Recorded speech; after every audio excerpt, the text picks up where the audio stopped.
గురుభ్యో నమః. శ్రీ మహాగణాధిపతయే నమః. శ్రీ సరస్వతి నమః. భక్తులరా, వ్యాసప్రోక్త భాగవత మహాపురాణం యథాతథంగా చెప్పుకున్నాం. ఇందులో భాగంగా నిన్నటి వరకు మనం 6 స్కందాలు పూర్తి చేసి 7వ స్కందాన్ని 13 భాగాలుగా చెప్పుకున్నాం. ఈ రోజున 14వ భాగం చెప్పుకుందాం. చెప్పుకునే ముందు వ్యాస భగవాను ప్రార్థన చేసుకుందాం. వ్యాసాయ విష్ణురూపాయ వ్యాసరూపాయ విష్ణవే నమో వై బ్రహ్మనిధయే వాసిష్ఠాయ నమో నమః. సమర్థ సద్గురు సాయినాథ్ మహారాజ్ కీ జై.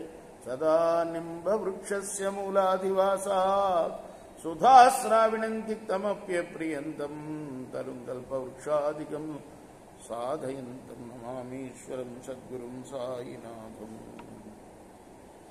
దితిపుత్రుండు జగత్రయైక విభుడై దేవేంద్ర సింహాసనోద్ధతుడైయుండ హరాచ్యుతుల అంబుజభవుల్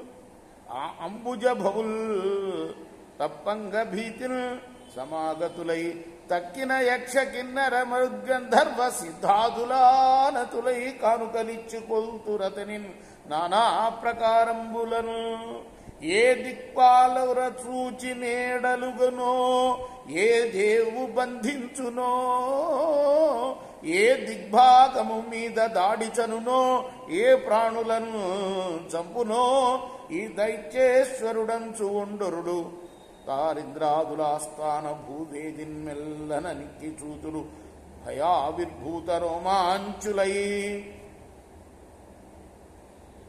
కోలాహలము మాని కొలువుడు సురలార తలగి దీవింపుడు తపసురారా పనులెత్తకుడు నిక్కి పన్నగేంద్రములారా ప్రణుతులై జనుడు దిక్పాలులారా గానంబు సేయుడు గంధర్వరులారా సందడి బడకుడు సాధ్యులారా ఆడుచు నృత్యంబు అప్సరోజనులారా చెరిక మొక్కుడు సిద్ధులారా శుద్ధ కర్పూర వాసిత సురభి మధుర భవ్య నూతన మైరేయ పానజనిత సుఖ విలీనతరమరారి సుక్కినాడు శాంతి లేదన్రు నిచ్చలురారులధిప లీలోజ్జానలతా నివాసములలో లీలావతీయుక్తుడై ఆలాపాల వివర్ధమానమదలోలా వృత్తతామ్రాక్షుడై కేలింతేనగనేను తుంబురుడు సంగీత ప్రసంగములను పాలాయంబుకరంగ చేయుదుము దేవద్వేషి నువ్వేశ్వరా యాగములు బుధులు ధరణి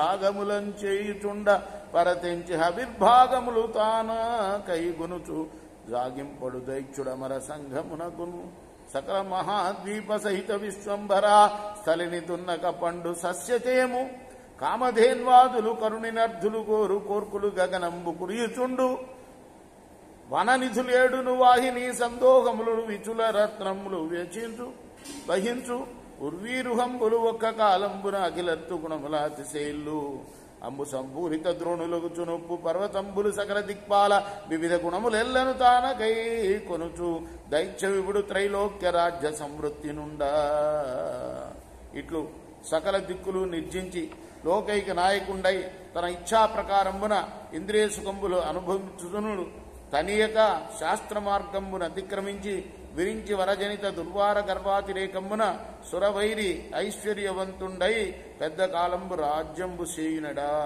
ఇదంతా కూడా హిరణ్యకశిపుడి యొక్క వైభవం. ఎంత మహావైభవాన్ని అనుభవిస్తున్నాడు. అందరినీ ఓడించాడు. మరి యాగాల్లో ఆ యాగ ఫలితాన్ని తనే తీసుకుంటున్నాడు. యాగ భాగాలు ఉంటాయి కదా, అందరికీ సంబంధించిన దేవతలందరినీ ఓడించాడు కాబట్టి ఆ భాగాలని తానే గైకుంటూ ఉంటున్నాడు ఆ హిరణ్యకశిపుడు. ఇంకా దున్నకనే పండుతున్నదట పంటలు వాడి పాలనలో. కామధేనువులు ఇచ్చిన వరాలన్నీ, కామధేనువులు అడిగిన వరాలన్నీ ఇస్తున్నాయట. ఇలా అందరూ కూడా తన అధీనంలోనే ఉన్నారు, హిరణ్యకశిపుడి అధీనంలో. ఈ విధంగా తన ఇష్టం వచ్చినట్టు రాజ్య సుఖాలను అనుభవిస్తూ తృప్తి పొందకుండా శాస్త్ర మార్గాన్ని అతిక్రమించి విరించి ఇచ్చిన అంటే బ్రహ్మ ఇచ్చిన వరం వల్ల గర్వంతో పెద్ద కాలం రాజ్యం చేసేటప్పుడు ఎన్నడు మాకు దిక్కు గలదెన్నడు దైత్యుని బాధమాను మేమెన్నడు వృద్ధి పొందగలమెవ్వడు రక్షకుడంచు దేవతా కిన్నర సిద్ధ సాధ్యముని కేచర నాయకులు ఆశ్రయించి ఆ పన్నగ తల్పు భూరి భవబంధ విమోచను పద్మలోచనం. ఇప్పుడు మాకు దిక్కెవరు అంటూ ఆ దైత్యుని బాధ ఎలా మాపుకోవాలి అంటూ ఎవడు రక్షకుడు మాకు అంటూ దేవతలు కిన్నరులు సిద్ధులు సాధ్యులు మునిగణాలు వీళ్ళందరూ కూడాను ఆ పన్నగ తల్పుడు ఎవరైనా పన్నగం మీద పడుకుండేవాడు ఆ హరి ఆ భవబంధ మోచనుడు ఆ పద్మలోచనుణ్ణి ఆశ్రయించారు. రేపు మనం